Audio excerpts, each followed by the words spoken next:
Shedwars21. We want to learn about seeds. For our first video, I figured I would start with some basics. What are they? How do they work? What do you do with them? There's a lot of videos on seeds, and usually it's about what you need to do to get them started. I wanted to go a little bit deeper into how seeds actually work, how to get them started, what causes them, what triggers them to start, and why it triggers them to start. I'm not going to get too deep into the science of how it works, but I think there's some interesting things that you can see with some of the examples that we have in our seed starts. So a lot of people are familiar with this paper towel method. So I'm filming this. We've already planted most of our seeds that we're going to plant this year from what we started using the paper towel method. But for those that don't know, basically all you do is you take a paper towel, you dampen the paper towel, put your seeds in it, fold it over, put it in a bag. And what that does is it actually keeps moisture on the seeds so that they will soak through and germinate. So these have been sitting for a while. They're kind of a waste, but I want to show you the inside of it. It's kind of interesting if you just let them keep growing to see what they'll do. A couple of tricks for this. You do want to make sure that you have a little bit of heat on it. It doesn't have to be crazy hot, but just some heat. Usually you can tell if you have enough heat, honestly, by the evaporation inside the bag. That's when you know you at least have it warm. Also, don't shut the bag. Just leave it open. Some people do it halfway. Just leave it open, but closed like that. It allows it to breathe. Otherwise, you might get some mold problems. If you put too much water on it, you really just want it barely damp.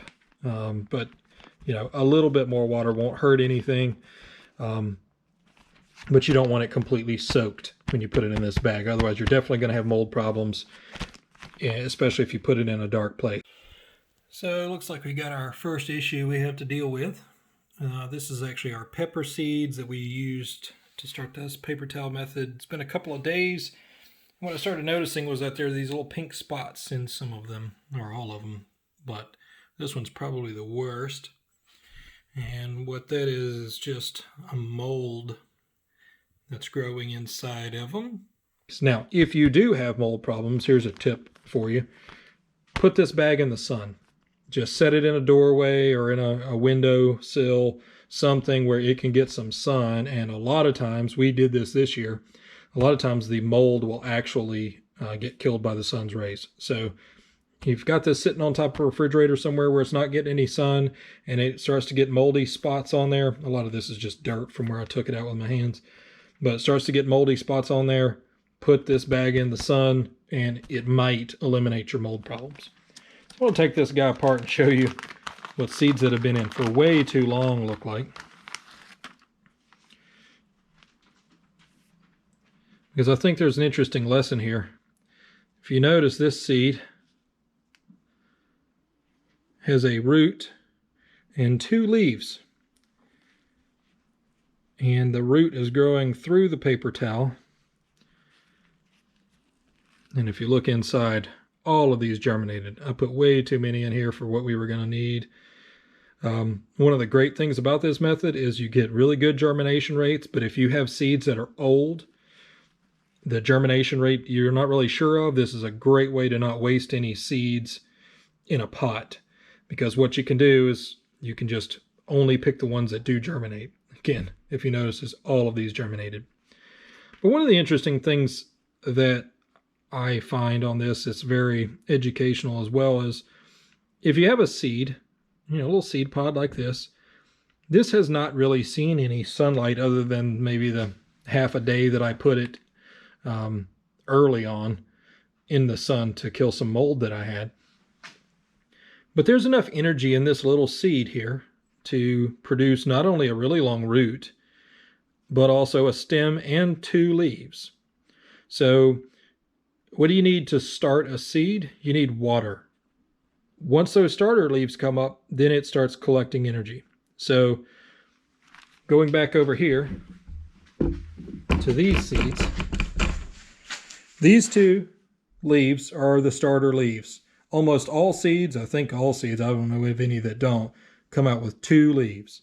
2 leaves, I guess, is a really good number in nature, but this allows it to collect sunlight and start to save energy. And it's storing energy every time. So it sits in this spot for a while. Now, depending on the plant, how long it sits here really depends. Peppers sit in this stage for a long time sometimes, but it's collecting light energy and storing it. Once it does that, once it has enough energy, then it sprouts a second set of leaves, which are the second leaves, which, is when it actually starts to look more like the plant that it's going to be. The definition of a fruit is a seed-bearing reproductive organ, essentially, of a plant. The vegetables are other parts of the plant that you can eat. So there really aren't any vegetable plants or fruit plants. There are just plants that grow fruits, and parts of those may be edible things that are vegetables, like the roots, the stems, the leaves, even the flower petals. So if you're eating a squash, you're actually eating a fruit. Things like potatoes, carrots, those are roots of plants, so they're vegetables, tried and true vegetables. A potato plant will actually flower and produce seeds. So you may think, well, we're cutting up a potato and it's got an eye on it. And so obviously that's a reproductive organ, but it's really not. It's just rooting the same plant over again.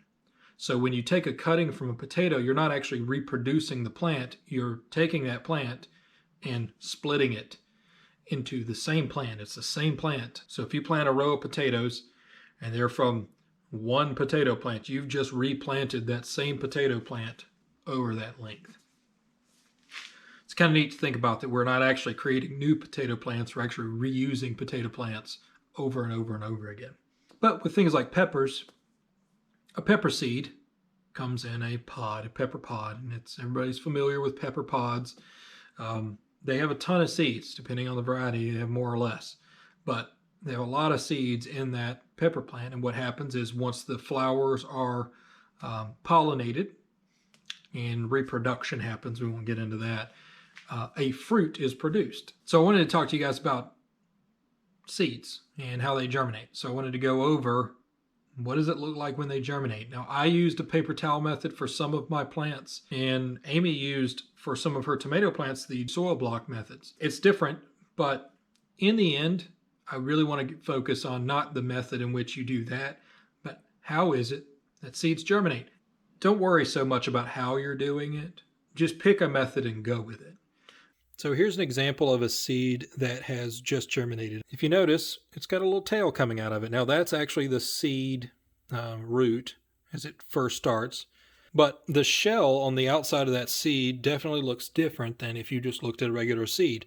And the reason why I say that is because it's got moisture in it and becomes a little more transparent. You can actually see the root on the other side if you look closely enough inside of that seed casing. And you can see it grow if you watch it using doing this method. You can actually see it kind of expand out and push out of that seed. So the water, that seed coating is also kind of a container for moisture. So you want that to be soaked and be kind of engorged with water. That's important because with warmth and moisture being the key, the really important one, and starts these metabolic processes that make the seed actually grow. So it's pretty neat.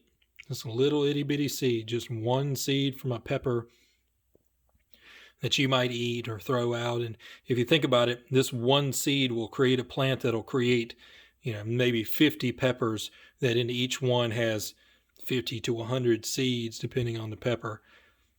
And this was one seed inside of one pod of one plant. It's kind of crazy how quickly you can multiply food. An interesting thing about seeds is that actually they're held back by enzymes. So there's certain enzymes in a seed that tell it not to grow. So a seed has all the energy that it needs to grow up to a certain point. It doesn't need any external energy. You don't need any nutrients to germinate a seed. It just needs water and a little bit of air and some heat. What happens is these enzymes are always on, telling the seed to not grow. Once the conditions are correct, meaning I've got enough water soaked into my seed and I've got enough heat to germinate, but they also need air. So if you were soaking seeds and drowning them underneath water, they actually won't germinate, or if they do, they won't live very long. Part of that is they need to breathe a little bit. There is actual aspiration in a seed that it does, so it needs to breathe. If you don't give it enough oxygen, these acids build up in the seed and it's bad for the seed. So just like with you, if I don't give you enough oxygen or allow you to breathe, toxins will build up in your body, carbon dioxide and other things, and then you'll get sick and eventually die. Same thing happens with a seed. But if you've never grown from seed, just do it. Just go get you a packet of seeds. Go to Home Depot or Walmart or Lowe's. They always have a seed section, or anywhere. Get you a packet of seeds and try this paper towel method. I think you'll enjoy doing it just to do it. Even if you don't get any fruit out of it or anything, I think you'll enjoy doing it just to see the process a little bit closer on how the seeds germinate and learn about them. I may go put them in the dirt just to see what happens over here. See if they grow through this. It's way too early to put these outside, but I'm going to do it anyway. See if we can get some to grow. I'm going to put some dirt over here. I kind of tilled a little plot. I'm just going to cover them with a little bit of soil, and I'm going to water them. We'll get rain in a couple of days, but I'll keep it kind of wet, kind of moist, just to give them a start. That paper towel will help retain some moisture. And I'm going to see if me just throwing these seeds on the ground from a paper towel, if I can get any of them to grow up. Throw some water on here. Get it nice and soaked.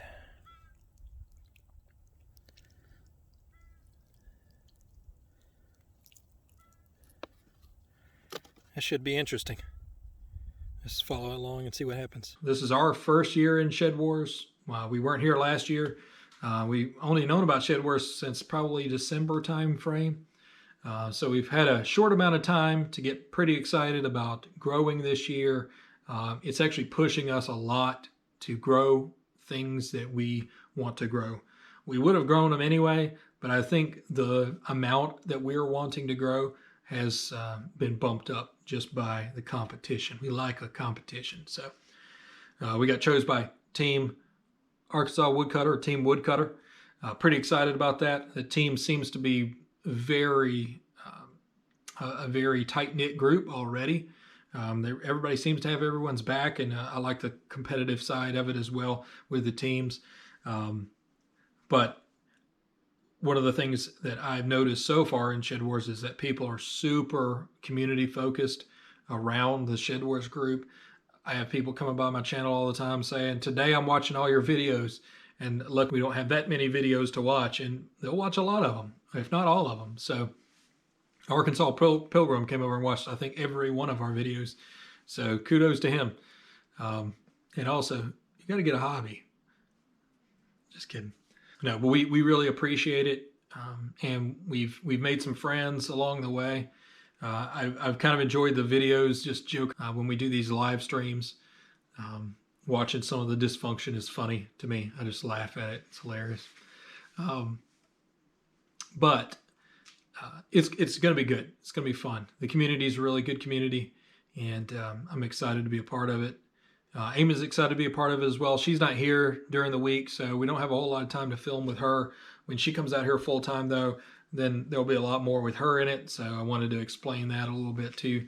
But she's actually at home at our other house taking care of that house, and she's growing onions, and she's got the potatoes prepared, which we're going to be planting in a couple of weeks. So we're going to see a little bit of her out here soon as we kind of get our garden really started this year. We really do appreciate you guys stopping by, watching this. We really love the community, and we want to see more. We want to produce more content. Hopefully now that spring's here, we'll be able to produce more like we're doing here. Shed Wars really drives us to do so as well. Really excited about that. We also have other videos that you can watch that aren't Shed Wars related if you're interested about our home, our land in general. We're kind of just producing content about our journey along the way. There's a ton of different stuff that we have to do here. We bought this place at 60 acres. I really probably could have done with 20, but we found this beautiful place that just needed a little bit of love, and that's what we're here to give it. And so if you want to follow us along our journey, be sure to subscribe. If you like this video and want more of it, hit like. You're going to get more of it for Shed Wars whether you like it or not. If there's any advice for us that you have, please let us know. We are always learning new things, and we are here to learn. We want to teach, but we're also here to learn. One of the things that I believe, though, is that teaching is the best way to learn. Part of that is you start to figure out what it is you should tell someone else, and probably the things that you should also know. So if you want to talk about something, I'll be making a video and I'll say something that I've heard. And then I'll say, I should find out if that's actually true. And so then I'll look it up and I'll find out that maybe I was right, maybe I was wrong. Or at the very least, I'll find out I was right, but here's why I'm right. Or I'm wrong, and here's why I'm wrong. So one of the great things about Shed Wars in general is this idea of teaching other people how to grow. Even if you don't know, even if you're a beginner and you want to learn, trying to teach somebody something is the best way to learn that thing, because you can't teach them unless you know it. So you have to figure it out. It gives you a little bit of drive. Definitely going to try to make up for some of that lost weight that John keeps taking off of people for getting a little too excited about Shed Wars. So for every 5 pounds he puts on, our goal is to put 10 pounds on the table on top of what we plan to do this year. So keep doing it. Keep giving me a reason to tell up another plot. I love it. It's going to be fun. John, you keep handing out those suspensions and penalties, and we'll keep growing. So you want to make an omelet, you got to break a few eggs. You want to learn to grow, you got to germinate some seeds. So good luck, everyone. First video is a wrap. Team Woodcutter, boys.